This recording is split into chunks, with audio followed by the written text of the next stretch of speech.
नमस्कारः। अथ मंत्रपाठः।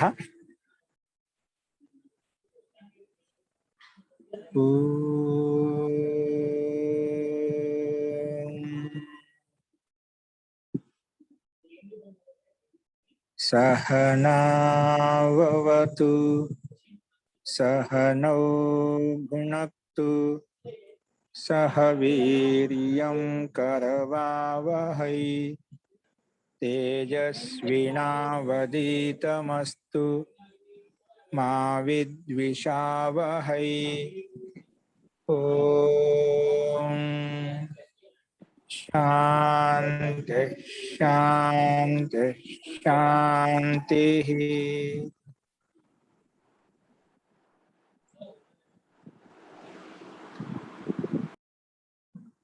सर्वेभ्यो नमः। అందరికీ నమస్కారం అండి. నిన్న చెప్పిన పాఠంలో ఎవరికైనా సందేహాలు ఉన్నాయండి? నిన్న మనము అనేకాల్సిత్ సర్వస్య చెప్పుకున్నాం కదా. అందులో భవిత భవితుం భవితవ్యంకి రూపసిద్ధి మనం ముందు చూసాము. అక్కడ అనేకాల్సిత్ సర్వస్య ఎక్కడ ఉపయోగించామో చూసుకోమని చెప్పాను. అలాగే కుండాని వనాని కూడా రూపసిద్ధి మనం చూసాము. అక్కడ ఈ సూత్రం యొక్క వినియోగం ఎక్కడ అనేది చూసాము, అక్కడ కూడా చూసుకోవచ్చు. అలాగే పురుషై శబ్దం కూడా చెప్పాను, మౌఖికంగా చెప్పాను. అది చాలా మంది రాశారు, గ్రూపులో పెట్టాను నేను. ఇది ఏమన్నా మళ్ళీ చెప్పుకోవాలన్నా అవసరం లేదా? ఇప్పుడు ఇంకా పురుషై శబ్ద రూపం చెప్పాలన్నా, రూపసిద్ధి చెప్పాలన్నా అవసరం ఉందంటారా? ఓకే అండి. ఇప్పుడు డైరెక్ట్ గా మనం స్థానివత్ ప్రకరణలోకి వెళ్ళిపోదామండి. ఓకేనా? ఇది ఎందుకు సింపుల్ గా ఉంది, ఏం చేసేది ఏం లేదు. అతో బిస ఐస్ అనే సూత్రం వచ్చేసి అదా అకారాంతస్య అంగస్య బిసహ అకారాంతస్య అంగస్య ఉత్తర బిస స్థానే ఐస్ ఆదేశం భవతి అని చెప్పి, బిస్ స్థానంలో ఐస్ వస్తున్నప్పుడు ఐస్ ఎక్కడ వస్తుంది? బిస్క్ స్థానంలో అన్నప్పుడు అనేకాల్సిత్ సర్వస్య వచ్చి చెప్తుంది. బిస్ ఐస్ ఆదేశం అనేకాలు ఉన్నాయి కాబట్టి సంపూర్ణ బిస్ స్థానంలో ఐస్ ఆదేశం వస్తుంది అని చెప్పుకున్నాము. అదొకటే ముఖ్య ప్రక్రియ. అందుకే వృద్ధి రేచి ప్రకారం సంధి చేసిన తర్వాత పురుషైస్ అయిపోయింది. తర్వాత సకారంకి ఋత్వ విసర్గం చేసుకుంటే పురుషై అనే రూపము సిద్ధించింది. అస్తు, ఈ రకంగా అనేకాల్సిత్ సర్వస్య యొక్క ప్రయోగం చూశాము. ఇప్పుడు రాసుకోండి స్థానివత్ ప్రకరణం. ఇక్కడ స్థానివత్ ఏ రకంగా చూస్తాం అనేది మనం చూద్దాము. రాసుకోండి. ముందు సూత్రాలతో రాసుకుందాము. మూల్ సూత్రం, అర్థము, పద విభాగం, పదచ్ఛేదం ఎక్కడ ఉందో అక్కడికి వచ్చేయండి. సూత్ర సంఖ్య 55. స్థాని వదాదేశో అనల్విదౌ. స్థాని వదాదేశో అనల్విదౌ రాసుకోండి. దీన్ని అతిదేశ ప్రకరణం అంటాం. ఏమంటామండి? ఈ స్థానివత్ ప్రకరణాన్ని అతిదేశ ప్రకరణం అంటాం. అతిదేశ ప్రకరణం. అస్తు, మనం ఇంత ముందుకు ఏమి పరిభాషా ప్రకరణం చెప్పుకున్నాం. ఏంటండి? మనకు షష్ఠీ స్థానే యోగ ఆద్యంతో టకితో సూత్రం నుండి మొదలుకొని పరిభాషా ప్రకరణం నడిచింది. ఆద్యంతో టకితో నుంచి మొదలుకొని లాస్ట్ అనేకాల్సిత్ సర్వస్య అంతవరకు పరిభాషా ప్రకరణం. ఇక్కడ అతిదేశ ప్రకరణం. ఏ ప్రకరణము? అతిదేశ ప్రకరణం. అతిదేశం ఏ రకంగా ఏ విధంగా చూస్తామని ఇప్పుడు చూద్దాము. రాసుకోండి. సూత్ర సంఖ్య 55. సూత్రము స్థాని వదాదేశో అనల్విదౌ. స్థాని వదాదేశో అనల్విదౌ. అనల్విదౌ అనల్విదౌ. ఓకే అండి. ఇప్పుడు రాసుకోండి. స్క్రీన్ మీద కనిపిస్తుంది, నీట్గా రాసుకోండి. స్థానివత్, దీన్ని పద విభాగం చేసుకుందాం. ముందు పద విభాగంలో ఉంది, స్థానివత్ ఉందండి. స్థానివత్. ఈ స్థానివత్ అంటే తకారం, హలంత తకారం కాబట్టి ఇది ఏ విభక్తి లేదు, అవ్యయ పదం అంటే ఇది. స్థానివత్ ఏంటి? అవ్యయ పదం. స్థానివత్ అంటే అవ్యయ పదం. నెక్స్ట్ రెండో పదము ఆదేశ. రెండో పదం అంటే ఆదేశ. ఆదేశ ప్రథమ విభక్తి ఏకవచనం అండి. ప్రథమ విభక్తి ఏకవచనం. ఆదేశ అనేది ఏంటి? ప్రథమ విభక్తి ఏకవచనం. ప్రథమ విభక్తి ఏకవచనం. నెక్స్ట్ అనల్ విధౌ ఏంటండి? అనల్ విధౌ సప్తమి విభక్తి ఏకవచనం. అనల్ విధౌ సప్తమి విభక్తి ఏకవచనం.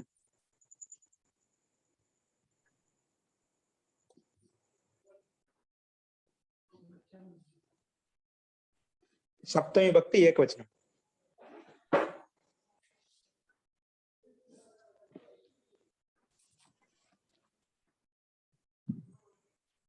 ఓకే, ఇది పద విభాగం మనకు. స్థానివత్, ఆదేశ, అనల్ విధౌ. ఓకేనా? ఇది ఈ సూత్రాన్ని 3 పదాలుగా విడగొట్టుకున్నాం. స్థానివత్ అవే పదము, ఆదేశ ప్రథమ విభక్తి ఏకవచనము, అనల్ విధౌ ఇది సప్తమి విభక్తి ఏకవచనం. ఓకే, ఇప్పుడు దానికి ఎందుకు రాసుకోండి, సమాసం రాసుకోండి, కింద రాసుకోండి. సమాసం కింద రాయండి. ఇక్కడ చూడండి, స్థానివత్ ఆదేశ. ఓకేనా? స్థానివత్తులో పైన సూత్రంలో దా ఉంది. దా ఎక్కడి నుంచి వచ్చింది?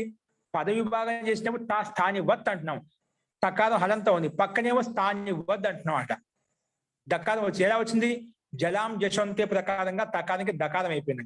దకారం అయిపోయినాక పక్కనే ఉంది దా హలంత, కానీ పక్కన ఆదేశ ఉంది కదా, ఆదేశం యొక్క ఆకారం దకారంలో కలుస్తుంది. అందుకే స్థాని వదాదేశ అయిపోయింది. స్థాని వదాదేశ అయిపోయిన తర్వాత పక్కన విసర్గానికి ముందు షకారంలో అకారం ఉంది, పక్కన అనల్ విధౌ ఉంది కదా, అనల్ విధౌలో అకారం ఉందండి. అంటే 2 అకారాలకి మధ్యలో విసర్గం ఉందన్నమాట. ఆ విసర్గానికి మనం ఏం చేస్తామంటే అతో రూ దప్లుత దప్లుతే నియమం ప్రకారంగా ఉకారం అవుతుంది. మళ్ళీ ఉకారం వచ్చిన తర్వాత ఆద్గుణ ప్రకారంగా ఓకారం అయిపోతుంది. తర్వాత ఏంగ పదాంతాదతి ప్రకారంగా అవగ్రహ చిహ్నం అవుతుంది. అంటే అనల్ విధౌలో ఉండే అకారము అవగ్రహ చిహ్నంగా మారిపోతుంది. ఓకే, ఇది ప్రక్రియ చాలాసార్లు వస్తూ ఉంది మనకు, అది ఆ సూత్రాన్ని గమనించండి. అస్తు. ఇప్పుడు కింద సమాసం రాసుకోండి. సమాసం. ఇప్పుడు సమాసం ఎక్కడే వస్తుంది? అనల్ విధౌ అనే పదాన్ని, దాంట్లో ఏ పదాలు ఉన్నాయి, అనల్ విధౌ అంటే ఏమిటి, దాని యొక్క తాత్పర్యం ఏంటి, మనకి ఈ సమాసం ద్వారా మనకు ఇంకా స్పష్టం అవుతుంది. రాసుకోండి. సమాసాన్ని బట్టి కింద రాసుకోండి. అల్ విధౌ, అల్ విధౌ ఇత్యత్ర, ఇతి అత్ర అంటే ఇక్కడ. అల్ విధౌ కొటేషన్లు పెట్టుకోండి. అల్ విధౌ ఇతి అత్ర అర్థానురోధాత్, అర్థానురోధాత్, అర్థానురోధాత్, రోధాత్ ధా ఒత్తుదా, చతుర్విధ సమాసః. ఏంటండి? చతుర్విధ సమాసః. నీట్గా రాసుకోండి. ఈ సూత్రం అర్థమైతే మిగతా పక్కన సూత్రాలు అర్థం అవుతాయండి. దీని మీద డిపెండ్ అయి ఉన్నాయి చాలా సూత్రాలు కూడా. అందుకే నీట్గా ఇక్కడ సూత్రాలతో అర్థం కావాలి మనకు. తర్వాత రూపసిద్ధి అర్థం అవుతుంది. ఏంటి అల్విధం అంటే ఏమిటి? ఇతి అత్ర అర్థానురోధ అంటే ఈ పదంలో అర్థానురోధ అర్థానుసారంగా చతుర్విధ సమాసః 4 రకాల సమాసాలు ఉన్నాయంట. ఈ అల్విధంలో 4 రకాల సమాసాలు ఉన్నాయంట. ఇత్యత్ర ఇక్కడ సంధి చేసి ఉంది. ఇత్యత్రార్థానురోధాత్ ఇచ్చాడు. ఇక్కడ విడగొట్టుకుంటే ఇతి అత్ర అర్థానురోధాత్. ఇతి ప్లస్ అత్రలో ఎనసంధి, అత్రలో ఉండే ఆకారం మళ్ళీ అర్థాలో ఉండే ఆకారం రెండు కలిసి అకహస్వాది దీర్ఘ ప్రకారం దీర్ఘ సంధి అంటే ఎనసంధి దీర్ఘ సంధి అయ్యేవి. అందుకే ఇతి అత్ర అర్థానురోధాత్ చతుర్విధ సమాసః. చతుర్విధ సమాసః. అల్విధౌ అనే పదంలో ఇక్కడ అర్థానుసారంగా, అర్థానురోధ అంటే అర్థానుసారంగా 4 రకాల, చతుర్విధ అంటే 4 రకాల సమాసాలు ఉన్నాయి. అవి ఏంటివి? ఒకటి రాసుకోండి. మొట్టమొదటిది రాసుకోండి. 4 రకాల సమాసాలు ఏంటివో చూద్దాం. మొట్టమొదటి రాసుకోండి, నీటిగా రాసుకోండి. అలహ. ఇదేంటి? పంచమీ భక్తి ఏకవచనం. రాసుకోండి బ్రాకెట్ లో. అలహ బ్రాకెట్ రాసుకునేది పంచమీ భక్తి ఏకవచనం.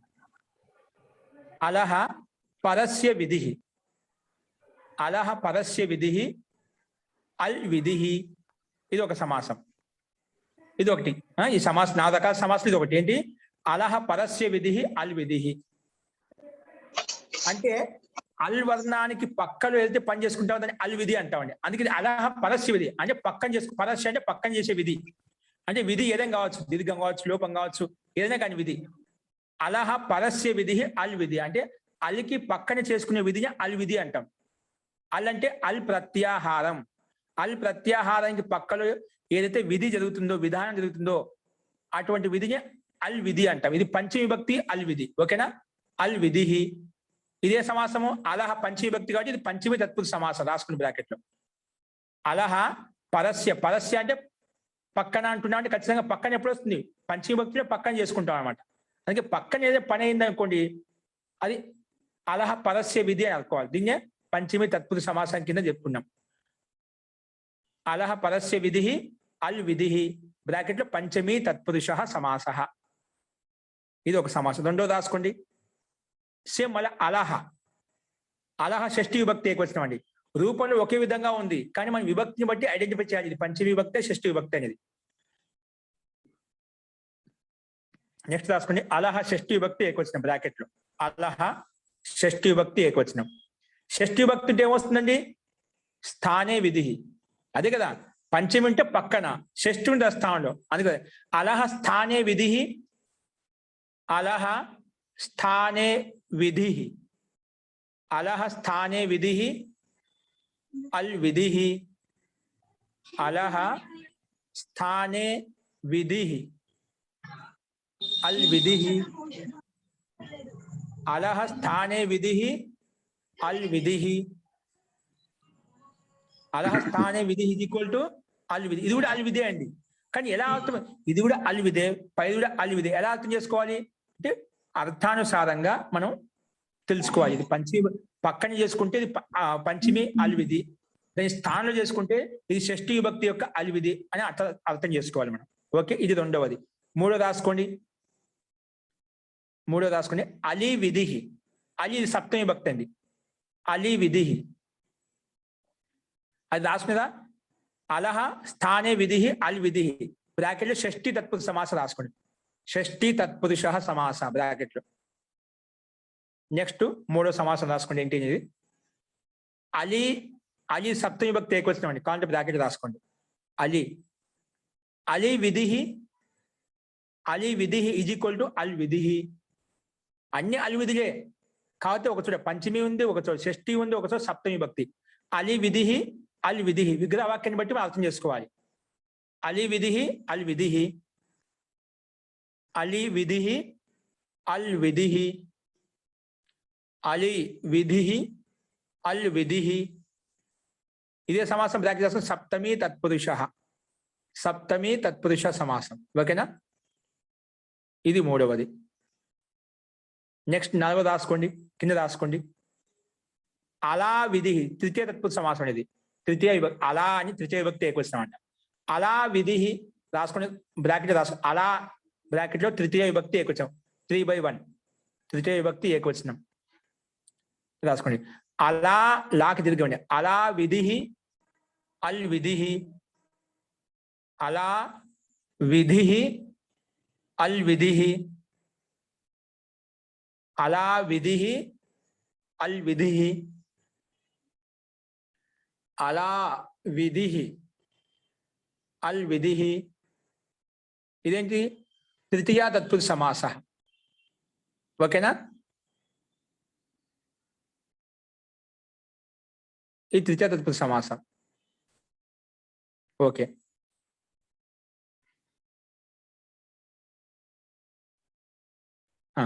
నెక్స్ట్ రాసుకోండి. ఇది 4 రకాల సమాసం అయిపోయా. ఒకటి పంచమి పక్కన ఏదైనా విధి జరిగింది అనుకోండి, దాన్ని అల్ విధి అంటాం. ఒకే దాని స్థానంలో జరిగింది అనుకోండి, అదే స్థానంలో అంటే అల్లు వర్ణానికి పక్కలు జరిగితే దాన్ని పంచమి విధి అంటాం, అల్ విధి అంటాం. అల్ స్థానంలో జరిగింది అనుకోండి, అది షష్ఠి విధి అంటాం. అలి పక్కన ఉంటే, అల్ ప్రత్యాహారంలో ఉండే వర్ణం పక్కన ఉంటే ముందుకు ఏదైనా పని జరిగింది అనుకోండి, దాన్ని అలి విధి అంటాము. ఇంకోటి అలా విధి తృతీయ విభక్తి. తృతీయ భక్తితో విడికొట్టుకుని మనం ఏ పని చేసుకుంటామో అలా విధి అంటే దాని ద్వారా అల్ ప్రత్యాహారం ద్వారా ఏదైతే పని జరిగిందో దాన్ని అలా విధి అంటాం. ఈ రకంగా 4 రకాలుగా సమాసాలను మనం చూసుకున్నాము. ఓకే, ఇప్పుడు దాన్ని ఒక్కొక్క ప్రయోగం చూద్దాం. అంటే 4 రకాల సమాసాలు చూసాము. షష్ఠి, సప్తమి, పంచమి, తృతీయ, ఈ 4 రకాల సమాసంలో అది ఏ రకంగా చూద్దాం. ఇప్పుడు నెక్స్ట్ రాసుకోండి. ఇప్పుడు వీటన్నిటిని నిషేధిస్తాం. నా అల్ విధి, అనల్ విధి కింద రాసుకోండి. ఇంకో సమాసం రాసుకోండి. ఇప్పుడు 4 రకాల సమాసం చెప్పిన వాటిని నిషేధిస్తున్నమాట. అల్విధి ఉండకూడదు. పంచమి విభక్తి అల్విధి ఉండకూడదు. షష్ఠీ స్థానంలో జరిగే అల్విధి ఉండకూడదు. సప్తమి విభక్తిలో జరిగేటువంటి అల్విధి ఉండకూడదు. అదే తృతీయ విభక్తిలో ఉండేటువంటి అల్విధి కూడా ఉండకూడదు. అందుకే దాన్ని మొత్తం ఇప్పుడు నిషేధిస్తున్నాడు. రాసుకుని కింద నా అల్ విధి, నా అల్ విధి, అల్విధి ఉండకూడదు అంట. అంటే ఈ సూత్రంలో నా అల్ విధి, అనల్ విధి, చిన్న కాబట్టి నా అల్విధి, అల్విధి నా అల్విధి ఉండకూడదు. దాన్ని అనల్ విధి అంటాం. అల్విధి కానిదే అనల్ అంటాం. నా అల్ అనల్, నా అల్ విధి అనల్ విధి. ఇప్పుడు అనల్ విధి అంటే అర్థమైందా? పైన చెప్పిన అల్విధి ఏవైతే 4 రకాలు ఉన్నాయో అవి కానిది. నా అల్విధి, అల్విధి ఉండకూడదు. దాన్ని అనల్ అని చెప్పాము. అనల్ విధి, తస్మిన్ అనల్ విధౌ, ఇది మొత్తం కలిపి చెప్పాడు. అల్విధిలో ఈ రకంగా సమాసం విగ్రహం రూపంలో విడగొట్టి చూపించాడు అనమాట. అందుకే నా అల్ విధి అనల్ విధి తస్మిన్ అనల్ విధౌ, దాన్ని అనల్ విధౌ అంటాము. ఇప్పుడు అనల్ విధౌ స్పష్టమైంది అందరికి. ముందు అల్విధి అంటే చెప్పాడు. అల్విధి అని చెప్పిన తర్వాత అల్విధిలో 4 రకాలు ఉన్నాయి. ఒకటి పంచమి, షష్ఠి, సప్తమి, తృతీయ విభక్తి. ఈ అల్విధి ఉండకూడదు. దాన్ని అనల్ అంటాము. ఈ అల్విధులు ఎక్కడైతే ఉండవో దాన్ని అనల్ విధి అంట. అంటే వీటిని వదిలిపెట్టి, ఈ 4 రకాల విధులను వదిలిపెట్టి ఈ సూత్రం స్థానివత్ చేస్తున్నామాట. ఈ సూత్రము స్థానివత్ చేస్తుంది. అది చూద్దాం ఇప్పుడు. ఓకే, ఇది స్పష్టమైందిగా సమాసం. ఇదేంటి? నా అల్ విధి అనల్ విధి తస్మిన్ అనల్ విధౌ. ఇదే సమాసం నై తత్పురుష సమాసం. రాసుకోండి. నై తత్పురుష సమాస, నై తత్పురుష సమాస, నై తత్పురుష సమాస. ఓకే అండి. కింద రాసుకోండి. ఇప్పుడు సూత్రంలో స్థానివత్ శబ్దం ఉంది కదా, ఆ స్థానివత్ శబ్దం ఎలా తయారైంది అనేది కింద చూపిస్తున్నాడు. రాసుకోండి కింద. స్థానం అస్య అస్తి ఇది. స్థానం విడగొట్టి చెప్తున్నాక సంధి చేసి చెప్పాడు. స్పష్టత కోసం విడగొడుతున్నాను.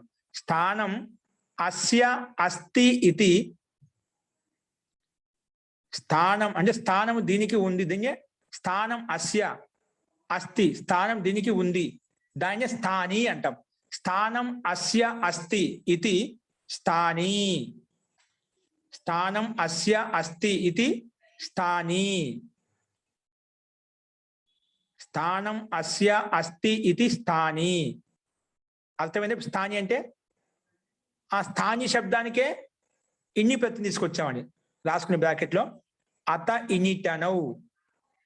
అత ఇప్పుడు స్థానం అస్య అస్తి ఇది ఈక్వల్ టు స్థాని అంటాం. అంటే స్థానం ఏ దానికి అయితే ఉందో దాన్ని స్థాని అంటాం.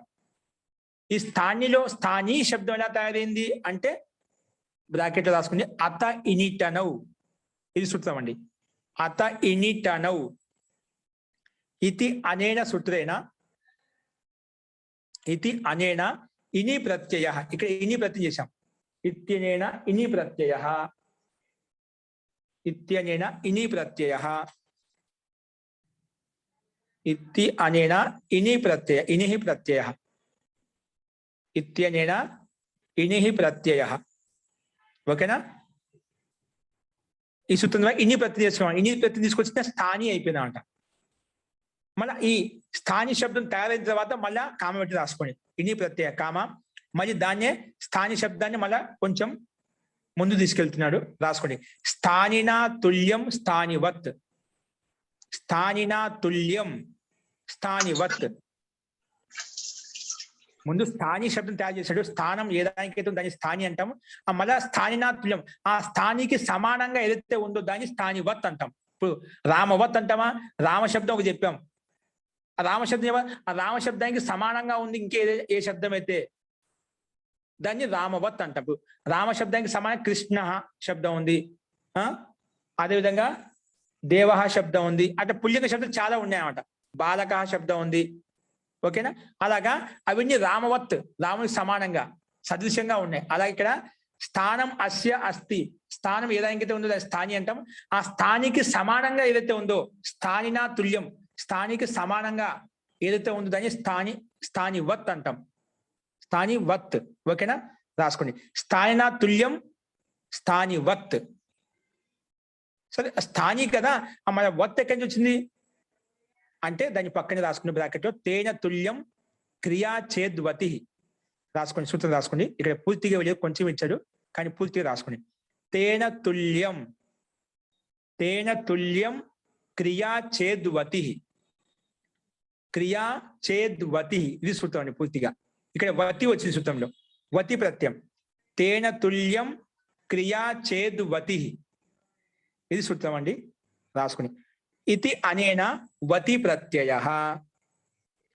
ఇతి అనేన వతి ప్రత్యయః. ఇతి అనేన వతి ప్రత్యయం అంటే వత్ ప్రత్యయం తీసుకొస్తే స్థాని వత్ వచ్చిందండి. వతి ప్రత్యయానికి అనుబంధం లోపం చేస్తే వత్ మిగులుతుంది. అందుకే స్థాని వత్ లో వత్ కనిపిస్తుందా, అది ఈ సూత్రం ద్వారా వత్ ప్రత్యయం కలిపింటే అయిపోయినమాట.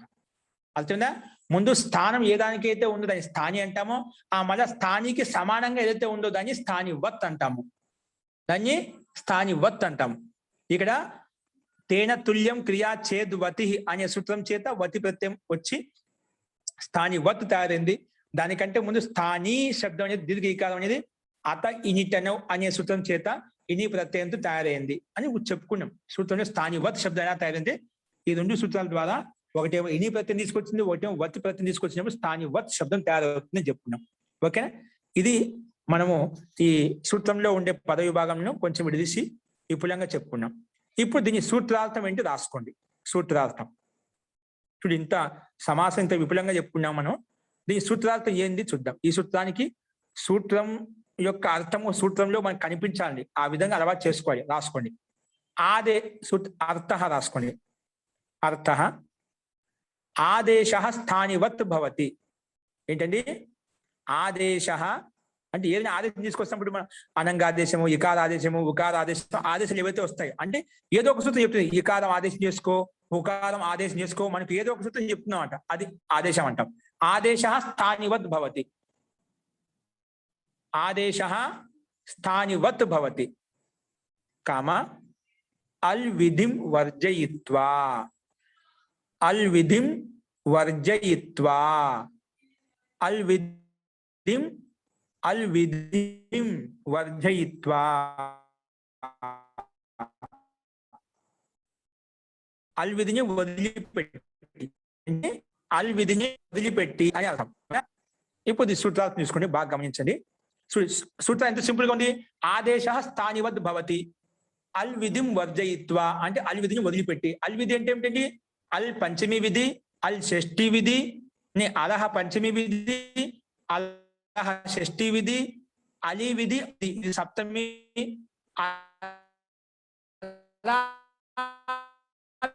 విధి, అల్ విధి. అలా దీర్ఘం తృతీయ భక్తులు ఏకవచనం ఉంది. ఆ దీర్ఘం రమయ ఏ విధంగా అంటామో అక్కడ ఆ రకం కాకుండా దానికి సమానంగా నడుస్తుంది. అలా విధి అల్ విధి, ఇది తృతీయ విభక్తి ఏకవచనం. ఈ రకంగా దీన్ని అల్ విధి అంటాం. ఆ అల్ విధిని వదిలిపెట్టి అల్ విధి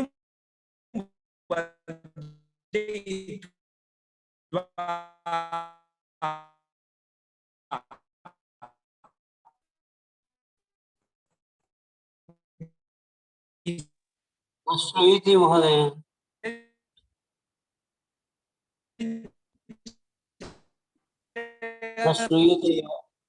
అర్థం చెప్పుకుంటున్నాం.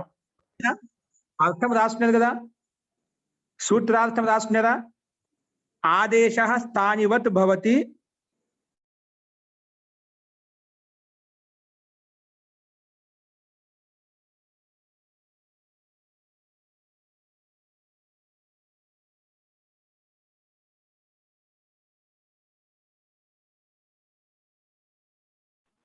నా శ్రూయతే.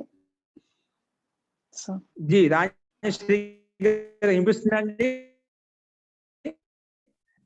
ఆచార్యం మీరు వినిపిస్తుందా అన్నప్పుడు వినిపిస్తుంది, పాట మొదలెట్టేటప్పటికి టోటల్ డౌన్ అయిపోతుంది. ఓకే అండి, అస్తు. లేదు. ఆదేశ స్థానివత్ భవతి ఇది సూత్రార్థం.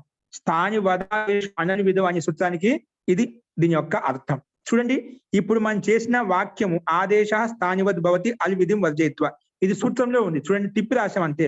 స్థానివత్, ఆదేశ, అనల్ విధం 3 పదాలు ఉన్నాయి. ఇక్కడ చూడండి మధ్యలో ఉండే పదాన్ని ముందు పెట్టుకున్నాం. ఆదేశ స్థానివత్ భవతి శబ్దం యాడ్ చేశాం. ఆదేశ స్థానివత్ భవతి పద విభాగం చూడు, ఆదేశ పదం మధ్యలో ఉంది కదా, దాన్ని ముందు పెట్టి స్థానివత్ పక్కన పెట్టాం. ఆదేశ స్థానివత్ భవతి, ఆదేశం ఏదైతే వచ్చిందో ఏదైతే తీసుకొస్తామో అదేమవుతుంది స్థానివత్ భవతి. అంటే ఆదేశము ఏ స్థానంలో అయితే తీసుకొస్తామో, ఆదేశము ఏ స్థానంలో అయితే తీసుకొస్తాం దానికి సమానంగా అయిపోతుందంట. స్థానినా తుల్యం స్థానివత్, అందుకే విగ్రహవాక్యం చెప్పినాం. స్థానినా తుల్యం, స్థానికి సమానంగా ఏదైతే వస్తుందో స్థానివత్ అంటాము. దీన్ని స్థానివత్ అని చెప్పామన్నమాట. ఆదేశ స్థానివత్ భవతి, స్థానివత్ గా సమానంగా అయిపోతుంది. అంటే నువ్వు ధాతు స్థానం తీసుకొస్తే ఇది కూడా ధాతువత్ అయిపోతుంది. ఒకవేళ అంగస్థానం తీసుకొస్తే అంగవత్ అయిపోతుంది. అట్లా నువ్వు ఏ దాని స్థానంలో తీసుకొస్తే అది దాని లెక్క మారిపోతుంది, దాన్ని స్థానివత్ అంటాం. అందుకే ఆదేశం ఏమొచ్చినా అది స్థానివత్ అయిపోతుంది. స్థానివత్ అంటే నువ్వు ఏ వర్ణ స్థానంలో అయితే తీసుకొచ్చావో, ఏ దానిలో అయితే తీసుకొచ్చావో ఏదైతే అదే అయిపోతుంది. అందుకే ఆదేశ ఏ స్థానం తీసుకుంటే స్థానివత్ ఆదేశ భవతి అని చెప్పుకున్నాం. ఆదేశ స్థానివత్ భవతి. కానీ అల్ విధిం వర్జయిత్వా, అల్ విధి అని మన 4 రకాల అల్ విధులు చెప్పుకున్నాం. వాటిలో మటుకు కాదు, వాటిని వదిలిపెట్టి మాత్రమే.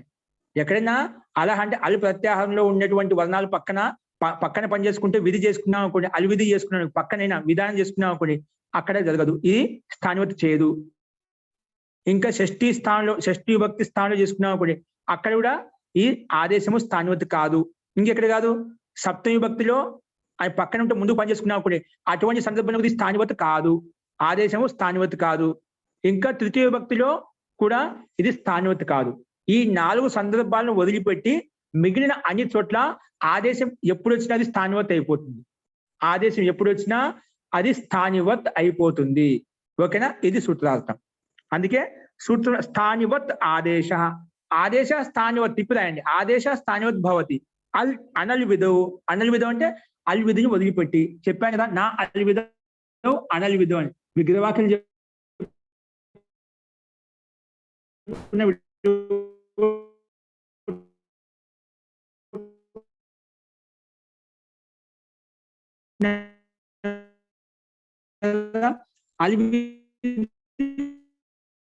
ఉండకూడదు అంటాం అనమాట. ఇప్పుడు ఈ స్థానివత్ ఆదేశం ఎక్కడ ఉంటుంది, ఏ రకంగా ఉంటుంది చూద్దాం. కింద రాసుకోండి, సూత్రాల కింద రాసుకోండి. తత్ర ఆదేశాః ప్రాయః అష్టవిధా భవంతి. ఈ ఆదేశాలు ఎక్కడ ఉన్నాయి? ఇప్పుడు ఆదేశ స్థానివత్ అని చెప్పావు కదా, ఆదేశాలు ఏంటివి? ఆదేశాలు చెప్తున్నాడు, రాసుకోండి. తత్ర ఆదేశాః కింద రాసుకోండి, సూత్రార్థం కింద. తత్ర అక్కడ, ఆదేశాః సూత్రాన్ని చూసి రాసుకోండి. తత్ర ఆదేశాః ప్రాయః అష్టవిధా భవంతి. 8 రకాలు ఉన్నాయంట. అష్టవిధా భవంతి, దాదాపుగా 8 రకాలు ఉన్నాయి. ఆదేశాలు ఎన్ని రకాలు ఉన్నాయంట? 8 రకాల ఆదేశాలు ఉన్నాయంట. ఆదేశాలు ఎన్ని రకాలు ఉన్నాయి? 8 రకాలు. తత్ర ఆదేశాః ప్రాయః అష్టవిధా భవంతి. 8 రకాలు ఉన్నాయి. అష్టవిధా భవంతి, 8 రకాలు ఉన్నాయి. ఓకే, 8 రకాలు ఏంటివి రాసుకోండి. కింద చిన్న డాష్ ఇచ్చి రాసుకోండి. ధాతు చిన్న డాష్, మళ్ళా అంగ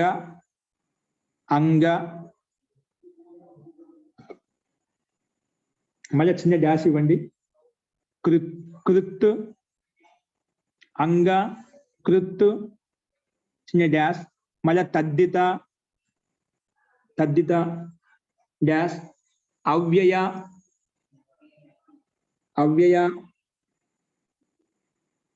మళ్ళీ డాష్, సుప్పు,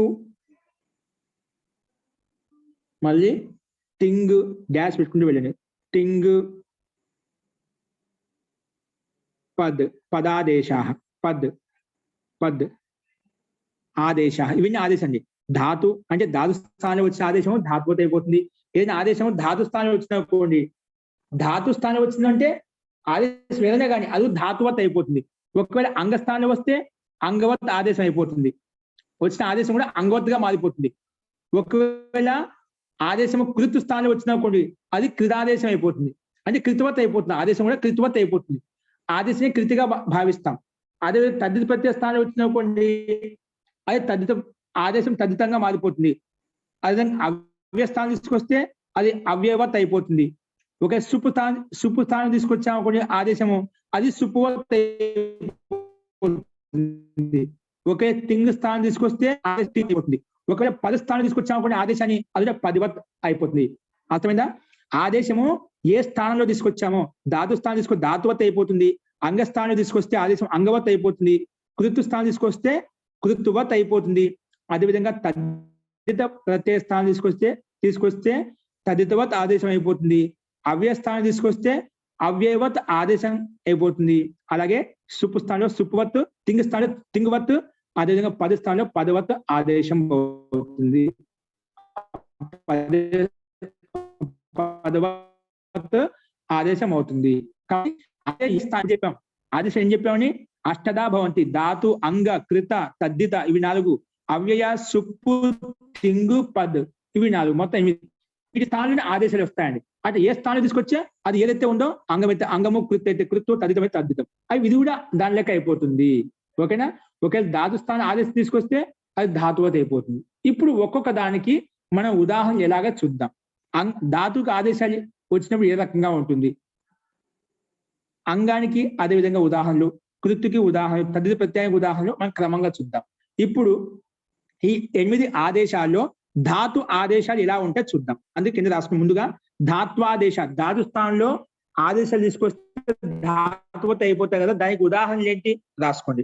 ధాతు ఆదేశ, ధాతు ఆదేశ, ఇక్కడ ధాతు ప్లస్ ఆదేశాలు, ధాతులో ఉండే ఉకారము, ఆదేశాలు ఉండే అకారము రెండు ఈకో ఎనర్జీ ప్రకారంగా ఎనసంధి అయిపోతున్నా ధాత్వాదేశ అయిపోయిందండి. ధాత్వాదేశ అర్థమైందా? ధాతు ప్లస్ ఆదేశ ధాత్వాదేశ, ఉకారానికి వకారం చేస్తే ధాత్వాదేశ అయిపోయింది. చిన్న డాష్ రాసుకోండి. భవిత ధాతు ఆదేశానికి ఉదాహరణ చూపిస్తాడు. రాసుకోండి. భవిత భవితుం భవితవ్యం ఏంటండి? భవిత భవితుం భవితవ్యం ఇవన్నీ మనం చెప్పుకున్నామండి. అలాగే వక్త వక్తుం వక్తవ్యం, వక్త వక్తుం వక్తవ్యం. ఓకేనా? వక్త వక్తుం వక్తవ్యం ఇవి ఉదాహరణలు. ధాతు స్థానంలో వచ్చే ఆదేశం ధాతు ఆదేశం ఏ రకంగానే ఇప్పుడు చూద్దాం. ఇంతకుముందు చెప్పుకున్నాము, ఇది రాయాల్సిన అవసరం లేదు. భవిత భవితుం భవితం ఇదంతా రాశారు. ఇప్పుడు ఓన్లీ ఎక్స్ప్లెయిన్ చేస్తాను, వాటిని గమనించండి. కాకపోతే ఈ ఉదాహరణలు ఓపెన్ చేయండి. భవితా రూపం ఓపెన్ చేయండి. భవితా రూపం ఓపెన్ చేయండి చెప్తాను.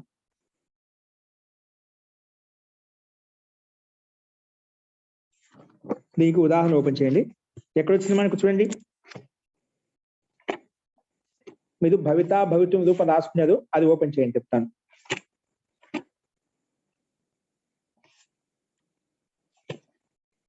ఓకే రాసుకోండి. భవిత మన రూపం చూసుకోండి. ఊరికే రాసుకోవాల్సిన అవసరం లేదు, వినండి, ఒకసారి అర్థమవుతుంది ఖచ్చితంగా. ఏంటి ఇది ఎక్కడ వచ్చింది మనకు? 1:1:48 సూత్రం వచ్చిందండి. 1:1:48 సూత్రం చెప్పుకున్నామాట. అంటే పరిశిష్టంలో ఉంది అనమాట. అది షష్ఠి స్థాని యోగ సూత్రం చెప్పుకున్నప్పుడు మనము ఇక్కడ భవితా రూపం చూసామంట. కాబట్టి 615 పరిశిష్ట సంఖ్య. ప్రథమ భాగంలో పరిశిష్ట సంఖ్య ఎంత? 615 ఓపెన్ చేయండి. 615 ఇది అక్కడ మనం ఈ సూత్రాన్ని ఉపయోగించామండి. అప్పుడు చెప్పాను, మళ్ళీ ఒకసారి చూడండి, పర్వాలేదు. ఓకే ఓపెన్ చేసేదా? 615. ఓకే అండి. ఇదేంటి మనకు? భవిత అంటే అయ్యేటువంటి, అది భవిత హోనే వాళ్ళ అంటే అయ్యేటువంటిది ఏదైనా కానీ. ఓకే ఇప్పుడు భవిత రూపం ఎలా తయారైంది ఒకసారి చూద్దాం. ఇదేంటి? అస్ ధాతు అండి. ఏ ధాతు? అస్ ధాతు. ఏంటి? అస్ ధాతు. ఈ అస్ స్థానంలో అస్ ధాతుకి ముందు భూవాదయో ధాతవ ప్రకారంగా ధాతు అని పేరు పెట్టుకుంటాను. భవితా రూపం తయారు చేస్తున్నాను, గుర్తు పెట్టుకోండి. ఇప్పుడు భవితా రూపం తయారు అంటే ముందు ఏ ధాతు తీసుకున్నాము? అస్ ధాతు తీసుకున్నాం. ఏ ధాతు తీసుకున్నాము?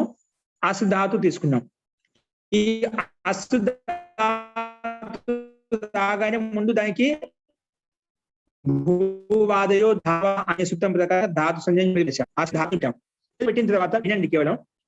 మళ్ళా ఆర్ధ ధాతుకే అని ఒక అధికార సూత్రం వచ్చిందన్నమాట. తర్వాత ఏం చేయాలి? ఆర్ధ ధాతుకే, ఇది అధికార సూత్రం. అంటే ఆర్ధ ధాతు అధికారంలోకి వెళ్ళి ప్రతిని తెచ్చుకోవాలి మనం. ఓకేనా. ఆర్ధధాతుకే, ఆర్ధధాతుకి ఇది అధికార సూత్రం అండి. ఇప్పుడు ధాతో ఇదం అధికార సూత్రం అని చెప్పి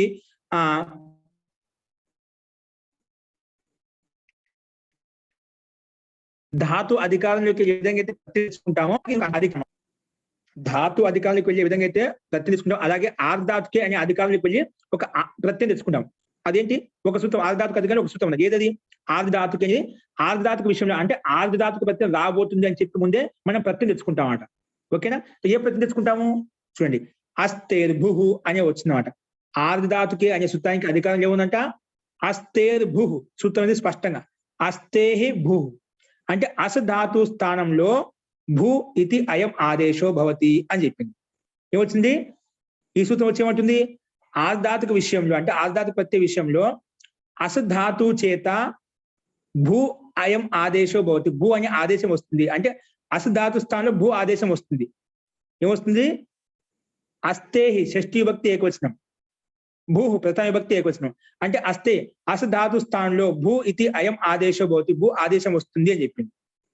ఓకేనా. సో భూ ఆదేశం వస్తుందంటే ఇది స్థానంలో వస్తుంది. ఎవరు చెప్పారు, షష్ఠీ స్థానే యోగా అని సూత్రం చెప్పింది. ఏం చెప్పింది, షష్ఠీ స్థానే యోగా. స్క్రీన్ మీద కనిపిస్తుంది, షష్ఠీ స్థానే యోగా వచ్చని చెప్పింది. బై షష్ఠీ విభక్తి నిర్దిష్టమైనప్పుడు దాని స్థానంలో పనిచేసుకోవాలి. షష్ఠీ స్థానే యోగా మంతవ్య, షష్ఠీ స్థానం ఎక్కడైతే షష్ఠీ విభక్తి యుక్తమైందో అది దాని స్థానంలో పని అవుతుంది.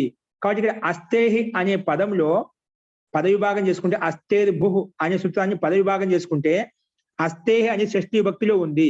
కాబట్టి అలా షష్ఠీ విభక్తిలో ఉండేది దాని స్థానంలో పని చేసుకోవాలి అని ఈ సూత్రం ప్రకారంగా మనం దాని స్థానంలో పని చేసుకుంటాం. ఏం పని చేసుకుంటాం, అస్తేహి అంటే అస్ధాతు స్థానంలో భూ ఇతి అయం ఆదేశో భవతి అని భూ ఆదేశం వచ్చిందండి. ఓకేనా. కానీ భూ ఆదేశం రాగానే వెంటనే ఈ సూత్రం వచ్చింది. ఏది, ఆదేశం కదా, ఆదేశం అనగానే వెంటనే వచ్చింది మనకు భూ ఆదేశం. వెంటనే అనేకాల్సి సర్వస్య సూత్రం వచ్చిందండి. ఆదేశం ప్రాప్తమైంది ఎవరికి, అస్ధాతు స్థానంలో. కానీ అస్ధాతు స్థానంలో ఎక్కడ వస్తుంది, అకారానికి వస్తుందా, సకారానికి వస్తుందా, లేదా అంతిమంలో వస్తుందా, లేదంటే ఆదిలో వస్తుందా, ఎక్కడ వస్తుంది, అసస్థానంలో భూ ఆదేశో భవతి అని చెప్పావు. అస్తేర్ భూ అనే సూత్రం వచ్చి ఏం చెప్పింది, అస ధాతు స్థానంలో భూ ఆదేశం చేసుకో. ఆదేశం అనగానే వెంటనే అనేకాల్సి సర్వస్య పరిగెత్తుకుని వచ్చినమాట.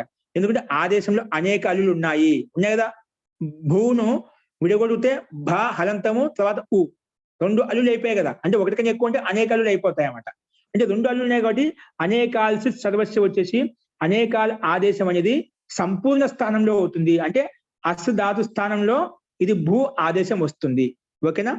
ఇది నిర్ధారించిందన్నమాట. పరిభాష సూత్రం వచ్చేసి అనేకాల్సి సర్వస్య, ఆదేశం రాగానే ఆదేశము అంతిమ సకాలం చేసుకోవాలా, ఆదిలో చేసుకోవాలా, మధ్యలో చేసుకోవాలా, అంతిమంలో చేసుకోవాలి, ఎక్కడ చేసుకోవాలి, వాటి నిర్ణయం కోసము ఈ సూత్రం యొక్క నిర్ణయం కోసము అనేకాల్సి సర్వస్య వచ్చేసి అనేక అలులు ఉన్నటువంటి ఆదేశం అయితేనా అది అస్ధాతు సంపూర్ణ సర్వస్య స్థానే అవుతుంది, సంపూర్ణ స్థానంలో అవుతుంది. అందుకే అస తీసేసిన దాని భూ ఆదేశం తీసుకొచ్చాం. ఏంటి తీసుకుంది, భూ ఆదేశం తీసుకొచ్చాం. ఇప్పుడు మనం ప్రత్యయం తెచ్చుకోవాలి. ప్రత్యయం తెచ్చుకోవాలంటే ఎక్కడికి వెళ్ళాలి, ధాతు అధికారంలోకి వెళ్ళాలి. ఓకేనా. ధాతుకు అధికారంలోకి వెళ్ళి ప్రత్యయం తెచ్చుకుంటాం. కానీ ఇప్పుడు ఇది అసధాతు స్థానం తీసుకొచ్చాను, భూ ఇతి అయం ఆదేశో భవతి, ఆదేశం తీసుకొచ్చాం. ఏం తీసుకొచ్చాము, ఆదేశం తీసుకొచ్చాము. కానీ మళ్ళీ ఆదేశం అయితే ఇది ధాతు కాదు కదా, అసధాతు. ఆ అసధాతు స్థానంలో భూ అనేది ఆదేశంగా వచ్చింది. కానీ ఇది భూ అనేది ఆదేశం కానీ ధాతు కాదు. మరి ధాతు కానప్పుడు ధాతో ఇదం అధికార సూత్రం అస్మిన్ అధికారం చెప్పి అధికారంలోకి వెళ్ళి ధాతు పక్కన ఎక్కడ ప్రత్యయం తెచ్చుకుంటాం, ధాతు అంటే ధాతు పక్కన ప్రత్యయం తెచ్చుకునే వాళ్ళం. ధాతు అధికారంలోకి వెళ్ళి ఇది ప్రత్యయం కాదు కదా, ఇదేంటి అసస్థానంలో భూ ఆదేశం అయిపోయింది. ఇది ఆదేశం, ధాతు కాదు. నువ్వు ప్రత్యయం ఎలా తెచ్చుకోవాలి, ఇప్పుడు పైన అస్ధాతు ఉంది, అస్ధాతు అంటే దాని పక్కన ప్రత్యయం తెచ్చుకుంటాం. కానీ ఇది అస్ధా స్థానంలో భూ ఆదేశం వచ్చింది కదా, ఇప్పుడు ప్రత్యయం ఎలా తెచ్చుకోవాలి, ధాతు అధికారంలోకి వెళ్ళి ప్రత్యయం ఎలా తెచ్చుకోవాలి, అప్పుడు ఈ మన ప్రకృతి సూత్రం వస్తుంది. లేదండి ఆదేశ స్థానివద్ భవతి, నువ్వు అస్ధాతు స్థానం భూ ఆదేశం తీసుకొచ్చావు కదా, ఏ స్థానం తీసుకొచ్చావు, అసధాతు స్థానం తీసుకొచ్చావు. ఏ స్థానం తీసుకొచ్చావు, అసధాతు స్థానం తీసుకొచ్చావు కాబట్టి ఆదేశ స్థానివద్ భవతి, నువ్వు ఏ స్థానంలో తీసుకొచ్చావో అది స్థానివత్ అయిపోతుంది. ఆదేశ స్థానివత్ భవతి. ఆదేశం వచ్చింది, భూ ఆదేశం వచ్చింది, అది ఆదేశం స్థానివత్, ఏ స్థానంలో వచ్చిందో ఆ స్థానికి సమానం అయిపోతుంది. ఏ స్థాని? అస్ స్థాని. అస్ ఏంటి?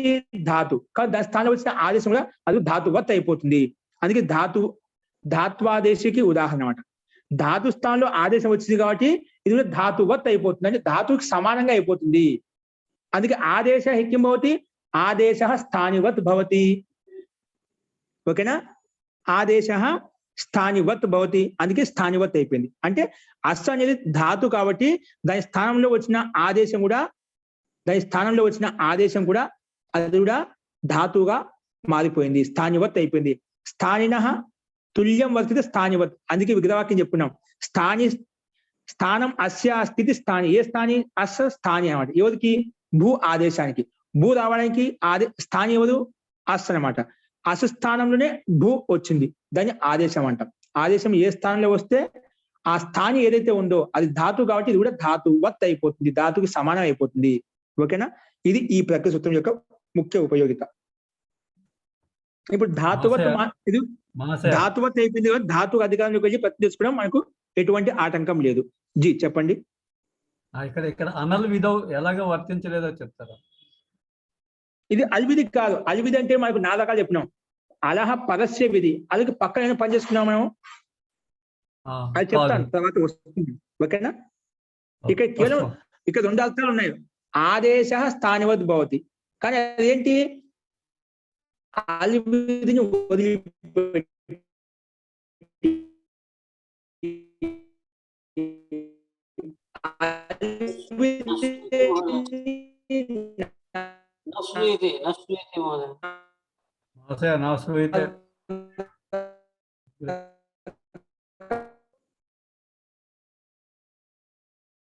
జీ మ్యూట్ ఓపెన్ చేయవద్దు అడుగుతున్నారు.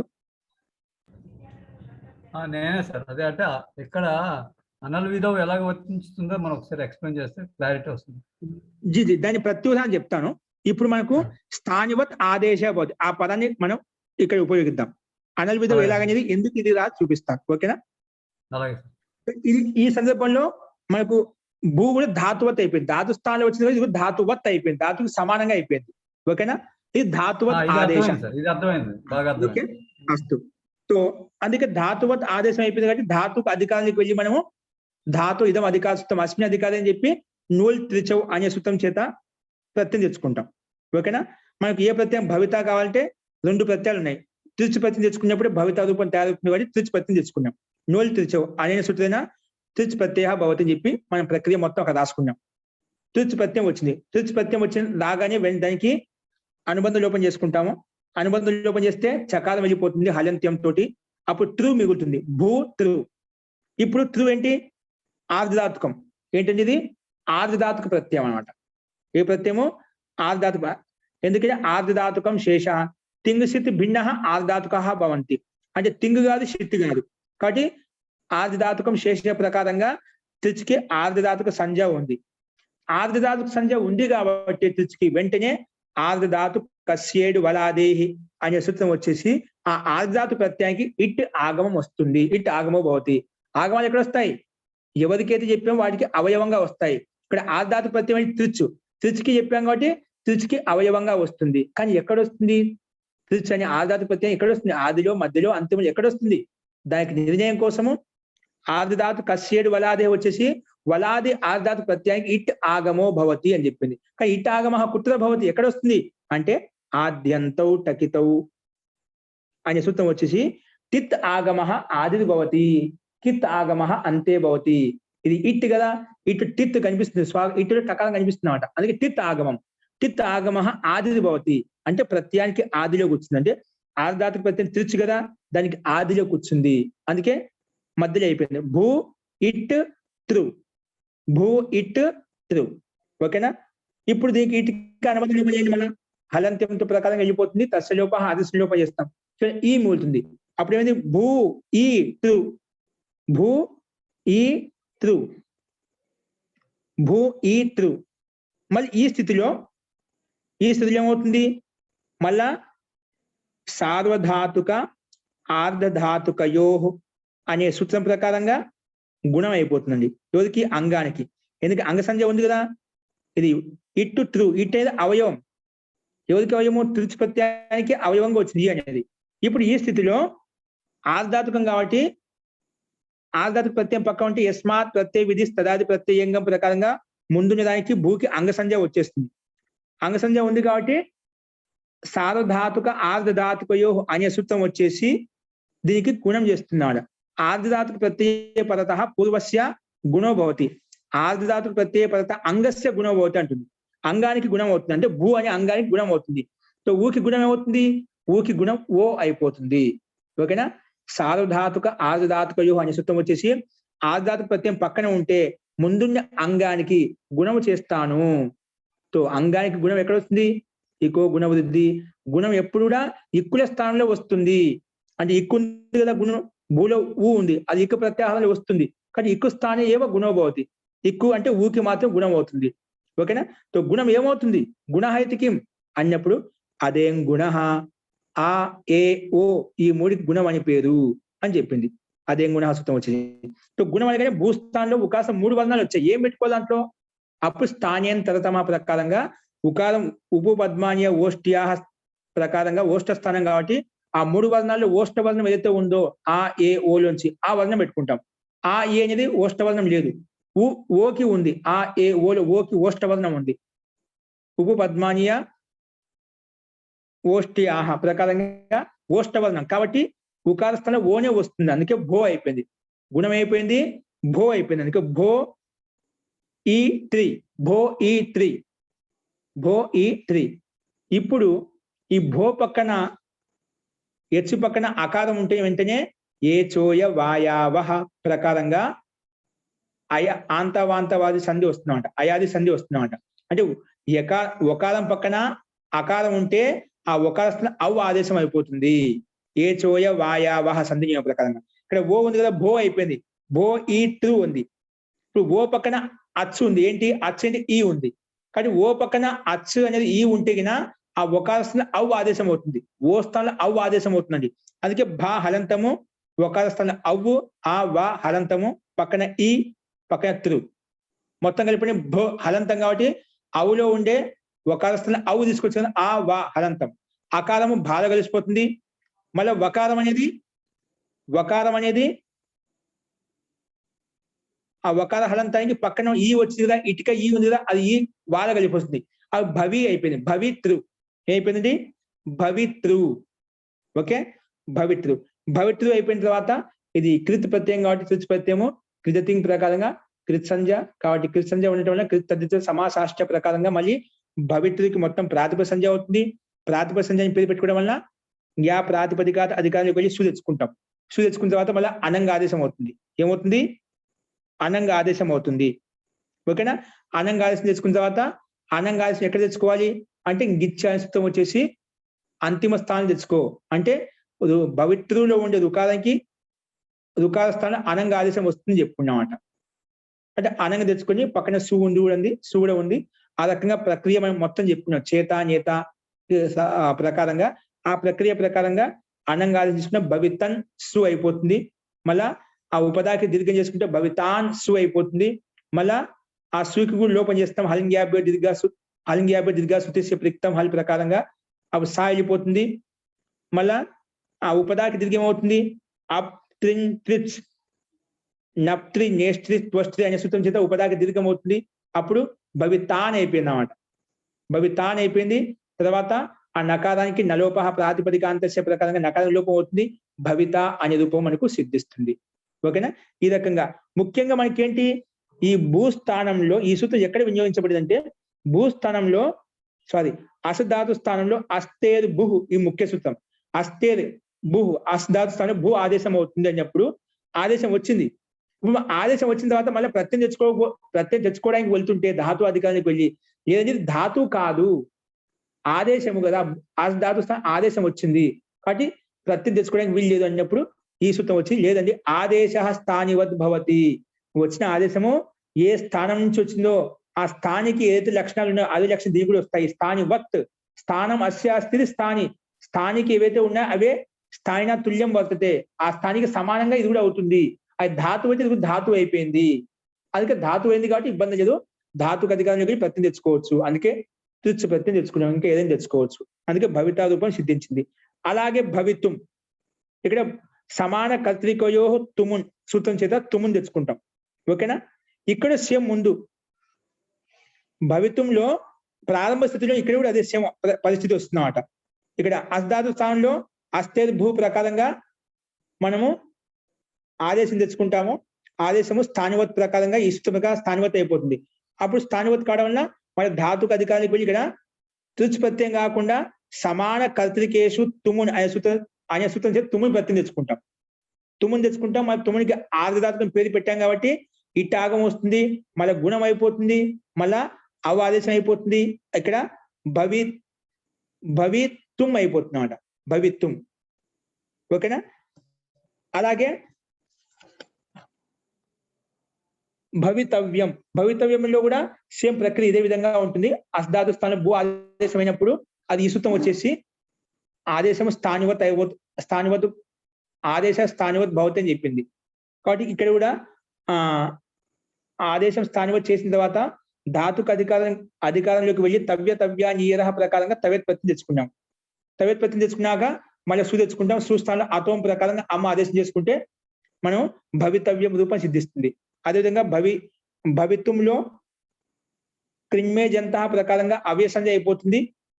ఎందుకంటే భవిత్వం తుమ్లో మకారాంతము ప్రత్యయం, దానికి అవ్యసంజ కావడం వలన అవ్యా దాప్ సుపహ అని సూత్రం అవ్యా దాప్ సుపహ ప్రకారంగా ఆ తుమ్ము ప్రత్యయ ప్రక్కలో వచ్చిన సూకి లుక్ అయిపోతుంది. లుక్ అయిపోయిన తర్వాత మనకు భవిత్వం అనే రూపం సిద్ధిస్తున్నమాట. ఈ రకంగా ఇది అంగస్థానంలో వచ్చిన ఆదేశం అంగవత్ అయిపోతుంది. ఇది ముఖ్య ఉదాహరణ. అలాగే వక్త, వక్తుం, వక్తవ్యంలో చూసుకోవాలి. వక్తాలో వచి ధాతు అండి. ఏ ధాతు? వచ ధాతు. వచ ధాతుకి భ్రువో వచి వక్తా శబ్దం తయారు చేయాలి అంటే చెప్పేవాడు. అంటే వక్తా శబ్దం తయారు చేయాలంటే వచ ధాతు. ఏ విధంగా భవితాకి వస్ ధాతు తీసుకున్నామో అలాగే వచ ధాతు తోటి వక్తా తయారవుతుంది. ఇక్కడ వక్తా శబ్దం తయారు చేయాలంటే వచ ధాతు తీసుకున్నాం. ఆ వత్సుకు రాగానే భూవాదయో ధాతవ ప్రకారంగా ధాతు పేరు పెట్టాము. మళ్ళీ ఆ ధాతుకి విషయంలో ఈ అధికార విషయంలో ఏం ప్రత్యయం వచ్చింది? భ్రువో వచి. భ్రువో ఇది షష్ఠీ విభక్తి ఏకవచనం అండి. వచి ప్రథమ విభక్తి ఏకవచనం. ఓకేనా? సారీ, వచి షష్ఠీ విభక్తి ఏకవచనం. ఒక్క నిమిషం అండి. భ్రూ ధాతు, నేను ఏం చెప్పిన వచ ధాతు చెప్తున్నాను. వచ ధాతు కాదు, బ్రూయి ధాతుని భ్రూ ధాతు తీసుకున్నాము. ఇక్కడ ఏ ధాతు? భ్రూ ధాతు తీసుకున్నాము, వచ ధాతు కాదు, క్షమ్యతం. తో భ్రువో వచి ప్రకారంగా ధాతుని పేరు పెట్టిన తర్వాత భ్రువో వచి, భ్రూ స్థానే భ్రువ షష్ఠీ విభక్తి ఏకవచనం, వచి ప్రథమ విభక్తి ఏకవచనం. ఆ భ్రువ స్థానే వచ్ ఇది అయం ఆదేశో భవతి అంటుంది. భ్రూ స్థానంలో వచ్ ఆదేశం వస్తుంది. ఇప్పుడు భ్రూ స్థానంలో వచ్ ఆదేశం వచ్చింది. వచ్చి రాగానే అది ఆదేశం, ధాతు కాదు, భ్రూ మాత్రమే ధాతు.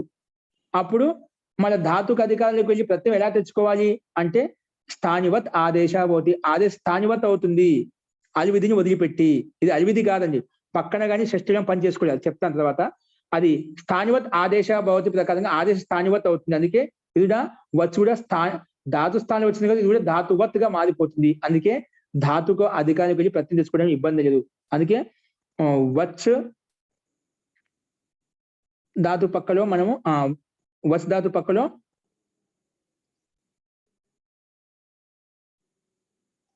నూల్ త్రిచో సూత్రం ప్రకారంగా త్రిచి ప్రత్యయం తెచ్చుకుంటాము. తర్వాత చెజోహుకు గిన్నెతో తోటి ఇక్కడ వచ్చు స్థానంలో చోహుకు తోటి వచ్చు స్థానంలో చకారం కకారం అవుతుంది. చోహుకు తోటి ఆ వచ్చులో చకారానికి కకారం అయితే వక్ అయిపోయింది. వక్ త్రిచు. మళ్ళీ ప్రక్రియ అంతా సేమ్ భవితా రూపంలో ఏ విధంగా చెప్పుకున్నామో ఆ విధంగా వక్త తయారవుతుంది. అంటే ముఖ్యంగా మనకి ఈ సూత్రం ఎక్కడ వినియోగించబడింది? స్థానివత్ ఆదేశం అనల్ విధం అనేది అది చూడాలి. ఆదేశం ప్రాప్తం అవుతుంటే ఆదేశము స్థానంలో వచ్చినది ఏదైతే ఉందో అది కూడా ఆ స్థానివత్ అయిపోతుంది. అంటే ధాతు స్థానంలో వచ్చింది కాబట్టి ధాతువత్ అయిపోయింది, అది మనం గమనించాలి. తర్వాత భవితాకి రూప సిద్ధికి సమానంగా వక్త రూపంగా తయారవుతుంది. అలాగే ఇక్కడ వక్తం కూడా సేమ్ అదే విధంగా, వక్తవ్యం కూడా సేమ్ అదే విధంగా. కేవలం ధ్రువో వచి అనే సూత్రం వచ్చేసి వచ్ ఆదేశం చేసేటప్పుడు ఆ వచ్ ఆదేశం కూడా ధాతు స్థానంలో వచ్చింది కూడా ఇది ధాతువత్ ప్రకారంగా ధాతు ఆదేశం, ధాత్వాదేశో ధాతువత్ భవతి. ధాతు స్థానంలో వచ్చిన ఆదేశం కూడా ధాతువత్ భవతి అని చెప్పాం. ఈ నియమం చెప్పింది కాబట్టి ఈ నియమం ప్రకారంగా మనము ధాతుకు అధికారి గురించి ప్రయత్నం చేసుకుని రూపసిద్ధి చేసుకుంటాం. ఆ విధంగా వక్త, వక్తం, వక్తవ్యం తయారవుతాయి. అలాగే మనకి ఇంకేమున్నాయి, దద్యత్ర, మధ్యత్ర కూడా వీటిని ఉపయోగించుకోవచ్చు. కానీ ఇక్కడ అవసరం లేదు. వక్త, వక్తం, వక్తవ్యం, భవిత, భవితం, భవితవ్యం ఈ రెండు సూత్రాలను ధాతు ఆదేశం కింద తీసుకున్నామన్నమాట. ధాత్వాదేశ, ధాతు యొక్క ఆదేశాలు ఏ ఉదాహరణ చూపించామో భవిత, భవితం, భవితవ్యం, వక్త, వక్తం, వక్తవ్యం ఇవి చూసాం. అర్థమైందా? వీటి అల్విధి ఏ రకంగా నేను తర్వాత చెప్తాను. ఈ ప్రకారం మొత్తం చెప్పిన తర్వాత అల్విధి చూపిస్తాను. ఓకే, నెక్స్ట్ ఏంటి, ఇది అంగవత్ ఆదేశాకి ఉదాహరణ చెప్పుకున్నాం. సారీ, ధాతువత్ ఆదేశ ఉదాహరణ చెప్పుకున్నాం. ధాతు స్థానం వచ్చిన ఆదేశాలు ధాతువత్ అయిపోతాయి. అవి ఇక్కడ భవిత, భవితం, భవితవ్యంలో, వక్త, వక్తం, వక్తవ్యంలో చూసాం. నెక్స్ట్ ఏంటి రాసుకోండి. ఇప్పుడు రాసుకుని ఇది రూపసిద్ధి చేద్దాం. అంగాదేశ పై రాసుకుని ధాత్వాదేశ అని చెప్పి భవిత, భవితం, భవితవ్యం అవి రాయండి. వక్త, వక్తం, వక్తవ్యం కింద మళ్ళీ రాసుకోండి. అంగాదేశ అంటే అంగస్థానం ఏవైతే ఆదేశాలు వస్తాయి అవి కూడా అంగవత్ అయిపోతాయి.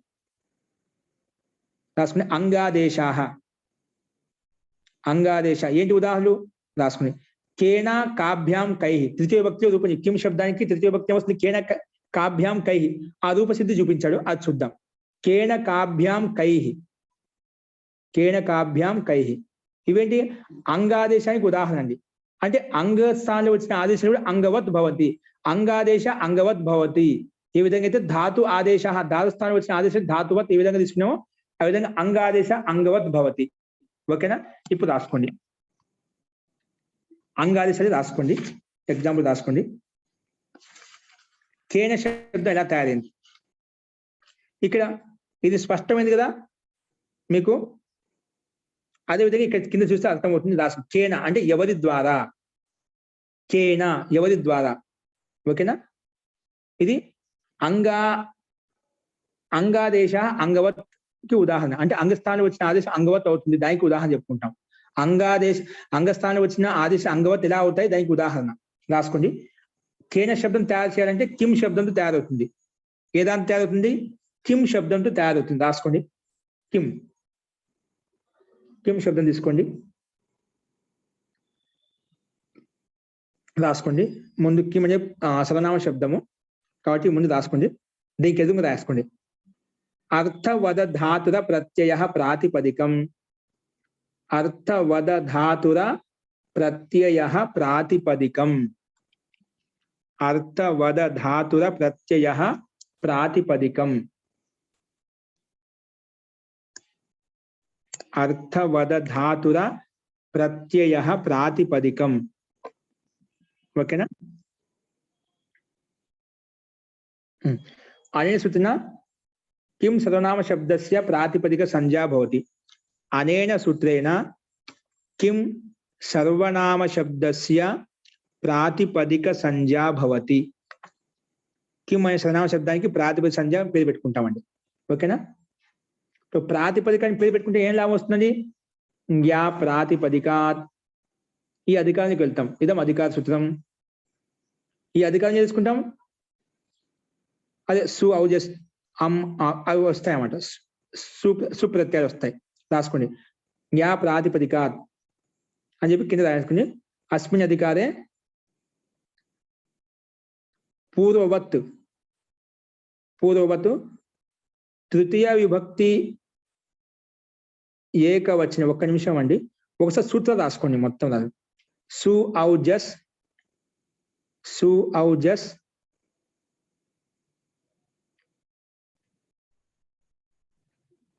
ఔట్ షస్ సూత్రం రాసుకోండి. సు ఔజస్ జ్ఞా ప్రాతిపదికాత్ ఇదం అధికార సూత్రం. అస్మిన్ అధికారం పెట్టి రాయని సూత్రం. సు ఔజస్ కమ ఔట్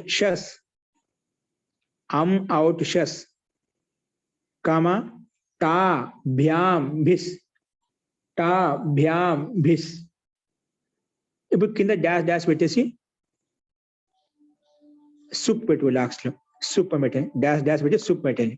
అంటే మనకు తృతీయ భక్తి కాబట్టి అంతవరకు రాయించాను సుప్. తర్వాత ఈ సూత్రం వచ్చిన ఏమొస్తాయి మనకి? ఇది 21 ప్రత్యయాలు వచ్చాయి. మనం విభాగం చేసుకోవాలి. విభాగం ఎట్లా వస్తుంది? సుపహ. ఓని సూత్రం రాసుకుని కింద 1 by 1 సుపహ. ఇది వచ్చేసి ఏకవచనం, ద్వివచనం, బహువచనం పేరు పెట్టింది 21 ప్రత్యయాలకు. మరి కింద రాయండి విభక్తిశ్చ.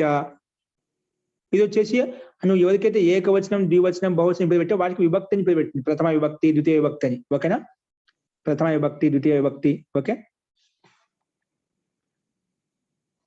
విభక్తి సంజ్ఞ పేరు పెట్టింది. తర్వాత ఏమొస్తుంది? కర్తృకరణయో తృతీయ. ఇక్కడ తృతీయ విభక్తి కాబట్టి మనకు ప్రాతిపదికార్థ లింగ పరిమాణం వచ్చిన మాత్రమే ప్రథమ రాలేదు. ఏమొచ్చింది? కర్తృకరణయో తృతీయ. కర్తృకరణయో తృతీయ. ఈ సూత్రం ప్రకారం తృతీయ విభక్తి వచ్చిందండి. అండి అంటే ప్రాతిపదికార్థ లింగ పరిమాణ వచ్చిన మాత్రే ప్రథమ. ఈ సూత్ర స్థానంలో ఇది రాయాలి. తృతీయ విభక్తి అన్నప్పుడు ఇది వస్తుందన్నమాట. కర్తృకరణయో తృతీయ. కర్తృకరణయో తృతీయ. ఈ సూత్రం ప్రకారంగా తృతీయ విభక్తి వచ్చింది. ఏమొచ్చిందండి? తృతీయ విభక్తి వచ్చింది. నెక్స్ట్ రాసుకోండి. అంటే తృతీయ విభక్తి ఏమొస్తుంది? టా, భ్యాం, బిస్ ఇవన్నీ వచ్చేసాయండి. టా, భ్యాం, బిస్ ఈ 3 ప్రత్యయాలు వచ్చాయి. టా, భ్యాం, బిస్ 3 ప్రత్యయాలు వచ్చాయి. మనకు ఒకటి కావాలి. ఈ ఒకటికి నిర్ధారించేది సూత్రం ఏంది? అదే కదా, ద్వేకయోర్ ద్వివచనైక వచనే. రాసుకోండి. ద్వేకయోర్ ద్వివచనైక వచనే. ద్వేకయోర్ ద్వివచనైక వచనం. ఇదేమంటుంది? ఏకవచనం వివక్ష ఉంటుంది. ఏకవచనం తెచ్చుకో, ద్వివచనం కావాలి, ద్వివచనం తెచ్చుకో అని చెప్పింది. ఇక్కడ మనకు ఏకవచనం కేనా కాబట్టి ఒకటే కావాలి. ఏకవచనం కాబట్టి ఏకవచన ప్రత్యయం మనం ఏం తెచ్చుకుంటాం? టా తెచ్చుకుంటాం. ఏం తెచ్చుకుంటాం? టా. ఎక్కడ వస్తుంది? ప్రాతిపదిక పక్కనే వస్తుందన్నమాట. ప్రాతిపదిక పక్కనే వస్తున్నాడు. అంటే 21 ప్రత్యయం నిర్ధారించుకుని మనం పక్కన టా తెచ్చుకున్నాం. రాసుకోండి. కింద ప్రత్యయ పరశ్చ రాసుకోండి. దాని తర్వాత ప్రత్యయ పరశ్చ ప్రకారంగా టా అనేది ప్రాతిపదిక పక్కన, కిమ్ అనే ప్రాతిపదిక పక్కనే వస్తున్నాడు. దాన్ని కిమ్ టా, కిమ్ టా. ఇప్పుడు దీనికి ఎదురుగా రాయండి. టా అనే ప్రత్యయం కదా, వెంటనే ప్రత్యయం వస్తే వెంటనే యస్మాత్ ప్రత్యయ విధి తదాది ప్రత్యయం సిద్ధంగా ఉంటుంది. రాయండి. యస్మాత్ ప్రత్యయ విధి తదాది ప్రత్యయేంగం. యస్మాత్ ప్రత్యయ విధి తదాది ప్రత్యయేంగం. యస్మాత్ ప్రత్యయ విధి తదాది ప్రత్యయేంగం.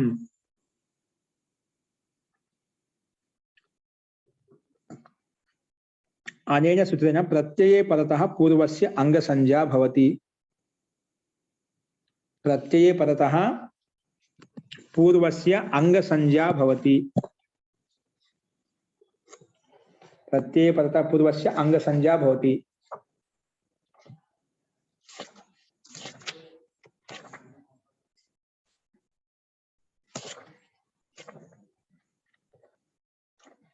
ప్రత్యయ పరత పూర్వస్య అంగ సంజ్ఞా భవతి. నెక్స్ట్ రాసుకోండి. మళ్ళీ అంగస్య, అంగ సంజ్ఞ పెట్టుకుని ఏమొస్తుంది? అంగస్య ఇదం అధికార సూత్రం. ఇదం అధికార సూత్రం. అస్మిన్ అధికారే, అస్మిన్ అధికారం ఏముందంట? రాసుకోండి. కిమః కః. అంగాధికారంగా మన సూత్రం తెచ్చుకోవాలంటే అంగాధికారానికి వెళ్తాడు. అంగాన్ని పేరు పెట్టుకుని కిమః కః ఇది వచ్చిందండి. కిమః కః సూత్రమే స్పష్టంగా కిమః, కిమ్ స్థానంలో కః వస్తుందంట. సూత్రమే స్పష్టంగా చెప్తున్నమాట. రాసుకోండి దీని అర్థం. కిమః కః అనేన సూత్రేణ అజాదౌ విభక్తౌ పరతః. అజాదౌ విభక్తౌ పరతః. దానికి ముందు అనుబంధం లోపం చేసుకోవాలి. చేస్తాం. కిమః అజాదౌ విభక్తౌ పరతః. ఒక్క నిమిషం క్షమ్యతామండి. రాసుకోండి. అది కొట్టేసి అజాద విభక్త పరత. అనేన సూచన కిం ఇతి ఏతస్య స్థానే, కిం ఇతి ఏతస్య స్థానే, కిం ఇతి ఏతస్య స్థానే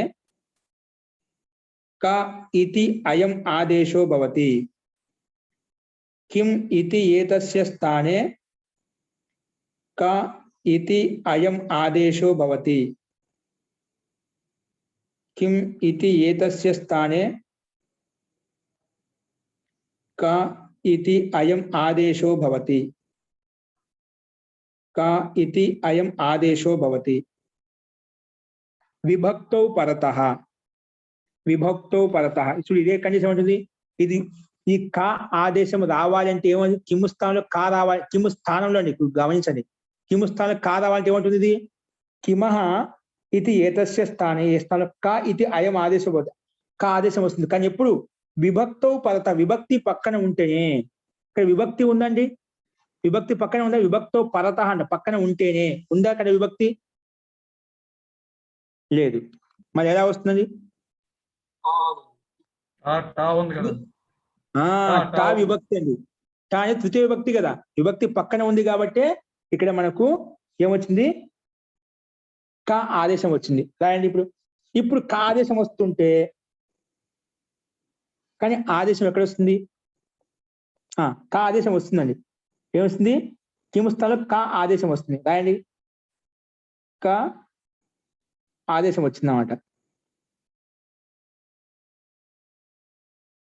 కింద రాయండి.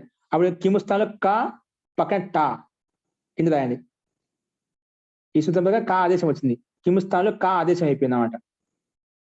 కా టా. ఇప్పుడు రాయండి. కా టా. ఇప్పుడు దీనికి ఎదుగు రాయండి. టా గసి గసా మీనాత్స్యాహ. టా గసి గసా మీనాత్స్యాహ. టాంగసింగస మీనాత్స్యాహ.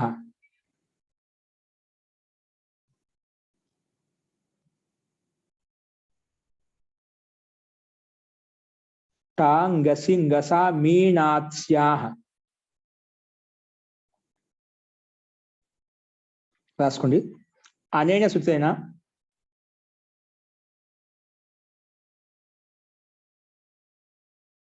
అనేన సూత్రేణ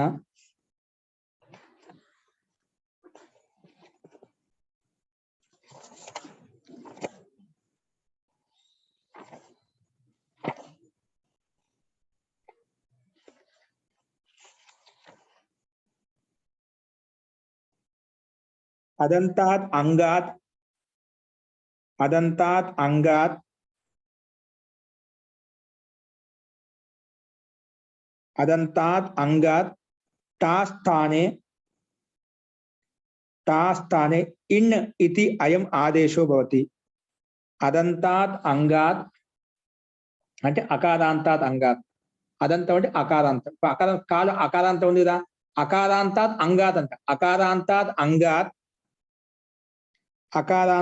అంగాత్ టా స్థానే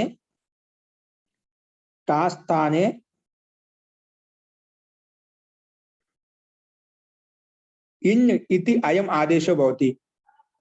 ఇన్ ఇతి అయం ఆదేశో భవతి.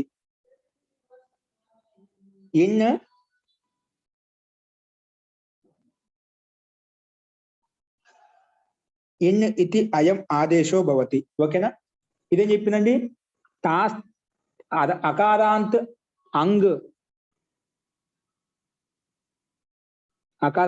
అకారాంతాత్ అంగాత్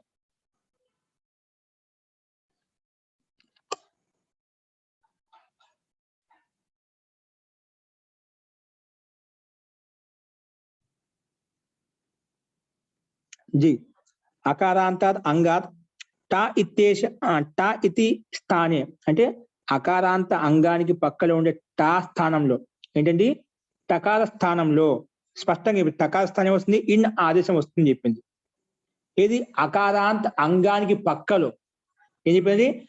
అకారాంతాత్ అంగాత్ ఉత్తరేశం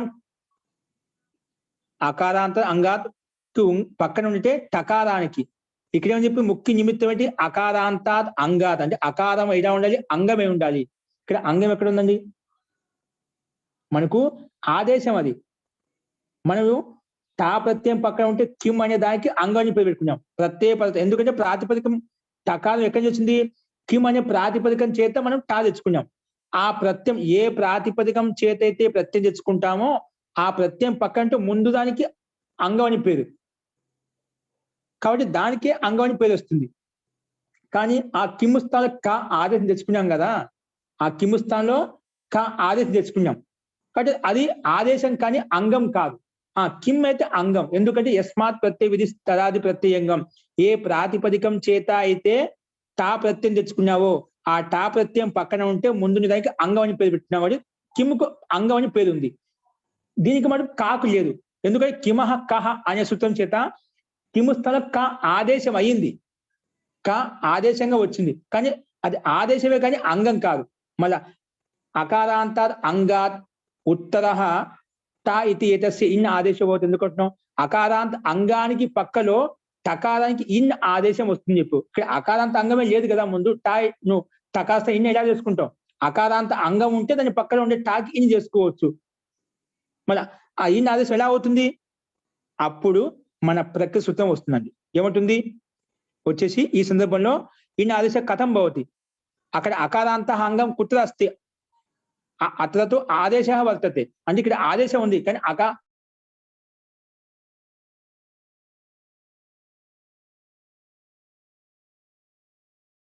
వాయిస్ రావట్లేదు సార్.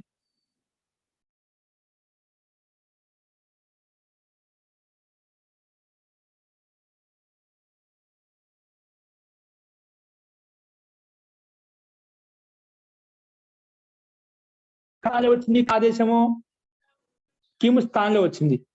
కిమ్ స్థానంలో వచ్చింది కానీ కిమ్ ఏంటి? అది అంగం. కిమ్ ఏంటి? అంగం. ఎందుకంటే యస్మాత్ ప్రత్యయ విధి ప్రకారంగా అంగ సంజ్ఞ పెట్టినాం. కానీ కిమ్ అనే అంగ స్థానంలో క ఆదేశం వచ్చింది. కానీ ఏ స్థానంలో అయితే వచ్చిందో అది ఏదైతే ఇది కూడా అదే అవుతుంది.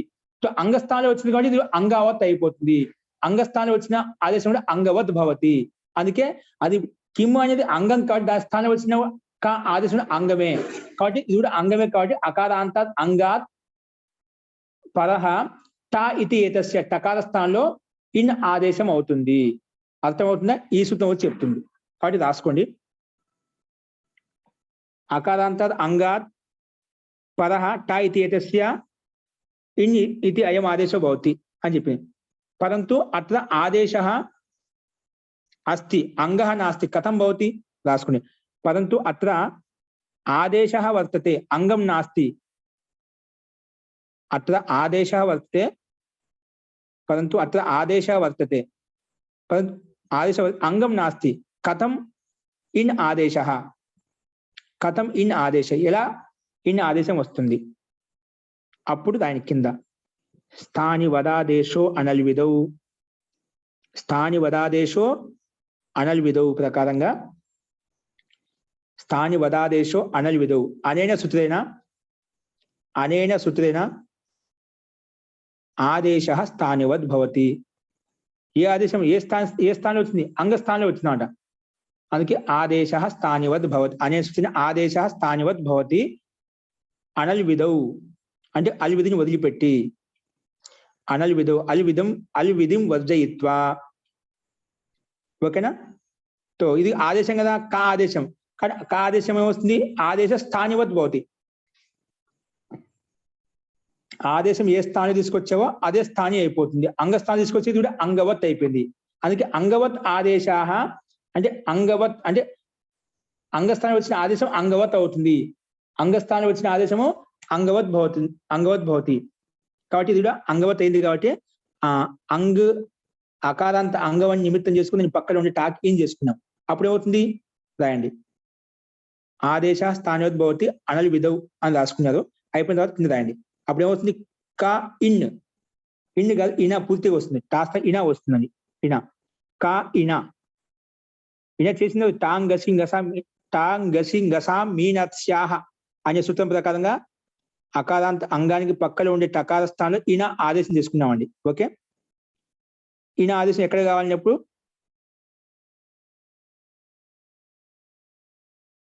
అనేకాల్సి సర్వస్వ ప్రకారంగా మనం ఈయన ఆదేశం తెచ్చుకున్నాం. ఏం తెచ్చుకున్నాం మనం? టా ఇతి ఏతస్య స్థాని ఈయన ఆదేశో భవతి అని చెప్పుకున్నాం. ఓకేనా?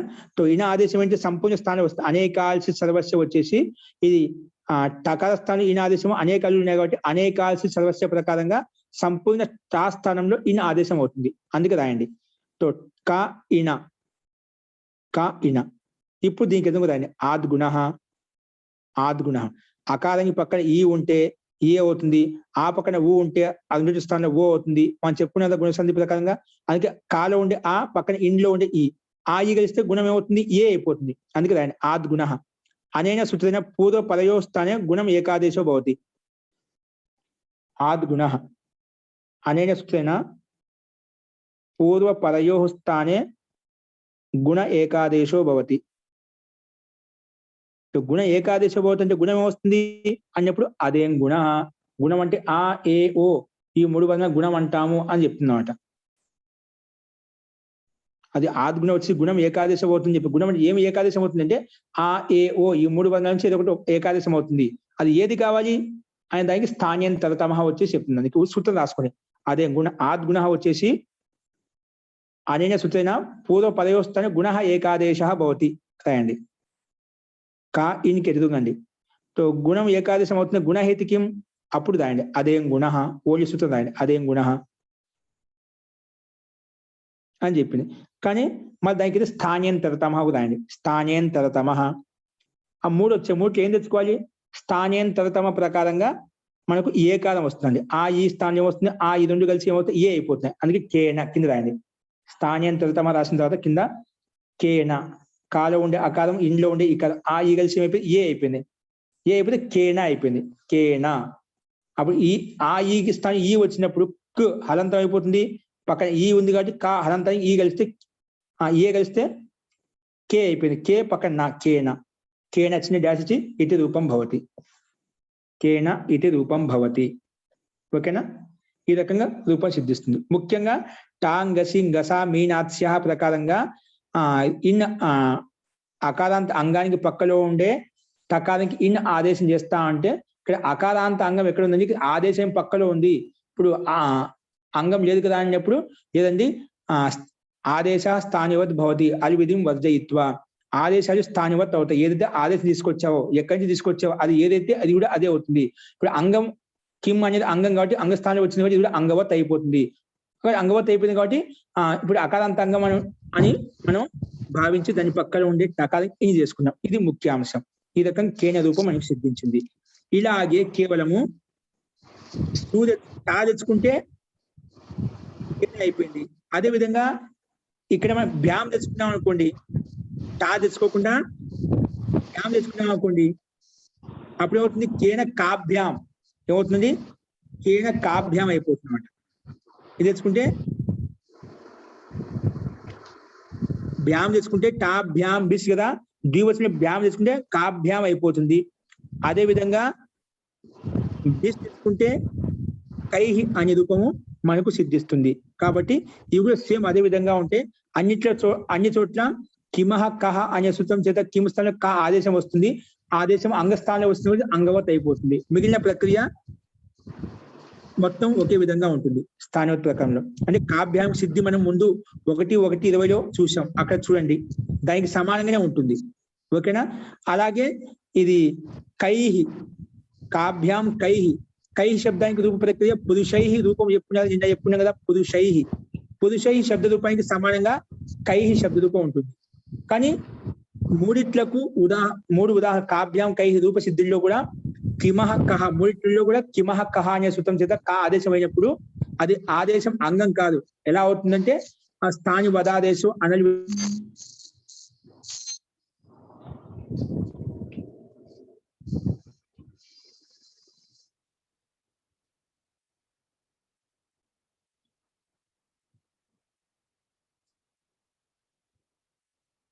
మనకు రూపసిద్ధి సిద్ధిస్తుంది.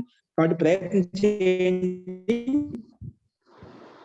రేపు నేను కావ్యం కై కూడా రేపు చెప్తాను. ఇంకోటి ఇక్కడ అల్విధి ఎలా చూడాలి? అనల్ విధో వద్ద ఇక్కడ ముందు ప్రాప్తం ఏంటి? పంచమి పక్కన చేసుకున్నామా? చేసుకున్నాం కదా. పక్కన చేసుకున్నాం.